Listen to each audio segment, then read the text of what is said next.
Hello friends, इस video में हम समझेंगे कुछ पॉपुलर इडियम्स, मशहूर मुहावरे। मैंने आपको पिछली वीडियो में बताया था कि मुहावरे ये होते क्या हैं। अगर आपने उस वीडियो को नहीं देखा है तो आप डिस्क्रिप्शन बॉक्स चेक कर सकते हैं। मैंने उस वीडियो का लिंक अपने डिस्क्रिप्शन बॉक्स में डाल दिया हुआ है। तो पहले हम इडियम्स को हिंदी में समझते हैं। इडियम्स मतलब मुहावरे, जैसे कि हिंदी के कुछ मुहावरे, नाकों चने चबाना, कलेजे पे सांप लौटना। तो नाकों चने चबाना ये पॉसिबल नहीं है, जैसे कि हम सभी जानते हैं ये पॉसिबल नहीं है नाकों चने चबाना। चने सिर्फ दांत से चबाए जा सकते हैं, नाक से नहीं। लेकिन इसका मीनिंग कुछ ना कुछ होता होगा। इसके कुछ हिडन मीनिंग होते हैं, छुपे हुए मीनिंग होते हैं। जैसे कि कोई भी काम बहुत मुश्किल होना, उसी तरह कलेजे पे सांप लौटना। अब एक्चुअल में किसी के कलेजे पे सांप लौटता नहीं है, उसका मतलब होता है बहुत ज़्यादा घबरा जाना। उसी तरह से ये होते हैं इडियम्स, मतलब मुहावरे। इसके भी हम एक्चुअल मीनिंग को ना लेते हुए कुछ हिडन मीनिंग होते हैं इडियम्स के, उसको लेते हैं। और ये इडियम्स ये कभी भी ऐसा सेंटेंस की तरह यूज़ नहीं होंगे। इसको जब भी यूज़ करेंगे तो सेंटेंस बनाना होगा इसके लिए। ये एज अ सेंटेंस की तरह काम नहीं करते हैं। जैसे अभी हम इस मुहावरे को देखते हैं, इडियम्स को, to feel under the weather. इसका मतलब समझ में नहीं आ रहा है, बट अभी अगर मैं इसको सेंटेंस में यूज़ करूँगा तो आपको समझ में आएगा। और दूसरी बात, ये इडियम्स का इस्तेमाल भी हमें उस तरह करना चाहिए जैसे हम खाने में नमक का इस्तेमाल करते हैं। अगर नमक ज़्यादा हो जाए तो खाने का टेस्ट बिगड़ जाता है। उसी तरीके से इडियम्स भी, अगर किसी से कॉन्वर्सेशन कर रहे हैं, किसी से बात कर रहे हैं, तो 2 से 3 इडियम्स या 4 इडियम्स ओके है, चलेगा। लेकिन हर एक सेंटेंस के स्टार्टिंग में इडियम्स का यूज़ करना, फिर ये सामने वाले को भी जो ना इरिटेट करता है कि क्या बार बार ये इडियम्स यूज़ कर रहा है। तो इडियम्स का इस्तेमाल हमें कम से कम करना चाहिए। 2 से 3 एक कॉन्वर्सेशन में ओके है।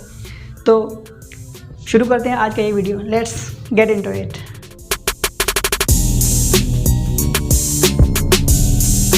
तो हमारा पहला इडियम है to feel under the weather. इसका मतलब होता है बीमार होना। जैसे अगर किसी ने पूछा, hey Sameer, how are you today? आज तुम कैसे हो? तो समीर अगर बीमार रहेगा तो क्या कहेगा? I am feeling under the weather. I am feeling under the weather. अब देखिए इसका ये जो ना, जिस तरीके से ये था to feel under the weather, अब मैंने इसे सेंटेंस में यूज़ किया, I am feeling under the weather, मतलब मैं आज बीमार हूँ। फिर नेक्स्ट है to cost an arm and a leg. इसको हम एग्जाम्पल से समझते हैं कि एक दोस्त अपने दूसरे दोस्त को कहता है, चलो आज बाहर खाना खाते हैं या रेस्टोरेंट में खाना खाते हैं। तो दूसरा दोस्त कहेगा, अरे नहीं यार, बहाना करेगा वो कि अरे नहीं यार, ये है वो है, ऐसा वैसा। तो पहला दोस्त क्या कहेगा? Don't worry, it's not gonna cost you N arm and a leg. It is not gonna cost you an arm and a leg। मतलब ये बहुत ज़्यादा महंगा नहीं पड़ने वाला है। तो to cost an arm and a leg मतलब कोई भी चीज़ बहुत एक्सपेंसिव, बहुत महंगी होना। तो ये इसका मतलब होता है to cost an arm and a leg, कोई भी चीज़ बहुत महंगी होना। Let's dine out today, it's not gonna cost you an arm and a leg। फिर नेक्स्ट इडियम है once in a blue moon। इसका मतलब होता है कभी कभार। जैसे I go to the cinema once in a blue moon. मैं कभी कभार सिनेमा चले जाता हूँ, या मैं कभी कभार सिनेमा जाता हूँ। अक्सर नहीं जाता, कभी कभार चले जाता हूँ। So I go to cinema once in a blue moon. फिर नेक्स्ट इडियम है let the cat out of the bag.